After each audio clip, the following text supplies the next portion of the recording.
دعا قبول ہونے میں تاخیر کیوں؟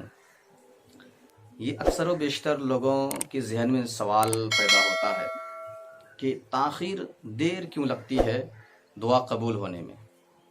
تو ناظرین، آئیے اس کا سبب جانتے ہیں۔ بیہقی نے اس حدیث پاک کو نقل کیا ہے کہ اللہ کے رسول صلی اللہ تعالی علیہ وسلم کا فرمان عالی شان ہے کہ اللہ کے حبیب صلی اللہ تعالی علیہ وسلم ارشاد فرماتے ہیں کہ جب اللہ کا کوئی پیارا دعا کرتا ہے تو حضرت جبریل امی اللہ کی بارگاہ میں عرض کرتے ہیں کہ مولا تیرا بندہ دعا کر رہا ہے۔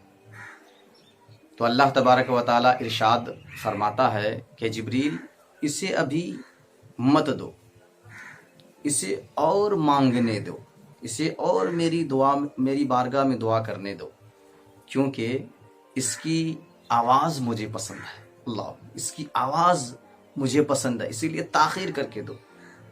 لیکن جب کوئی فاسق دعا کرتا ہے تو پھر جبریل امی عرض کرتے ہیں یا اللہ یہ بندہ دعا کر رہا ہے، تو اللہ ارشاد فرماتا ہے اسے جلدی دے دو، جلدی دے دو، تاکہ پھر یہ میری بارگاہ میں دعا نہ کرے، کیونکہ اس کی آواز مجھے پسند نہیں ہے۔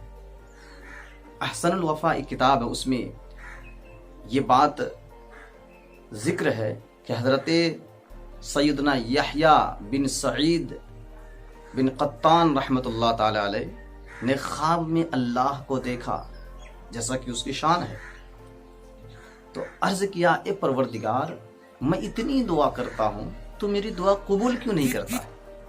تو اللہ نے ارشاد فرمایا اے یحییٰ، میں تیری دعا اس لیے تاخیر سے قبول کرتا ہوں کیونکہ تیری آواز مجھے پسند ہے اور میں چاہتا ہوں کہ تو دعا کرے۔ ناظرین اکرام، ہم دعا کرتے ہیں، بار بار دعا کرتے ہیں، دعا قبول ہونے میں دیر لگ جاتی ہے، لیکن ہم مایوس ہو جاتے ہیں، ڈس اپوائنٹڈ ہو جاتے ہیں کہ ہماری دعا قبول ہی نہیں ہوتی۔ آپ نے دیکھا، ہو سکتا ہے آپ کو آپ کی آواز اللہ کو پسند ہو، اس لیے اللہ چاہتا ہو کہ آپ بار بار دعا کریں، یقیناً ایک نہ ایک دن ضرور دعا قبول ہوتی ہے۔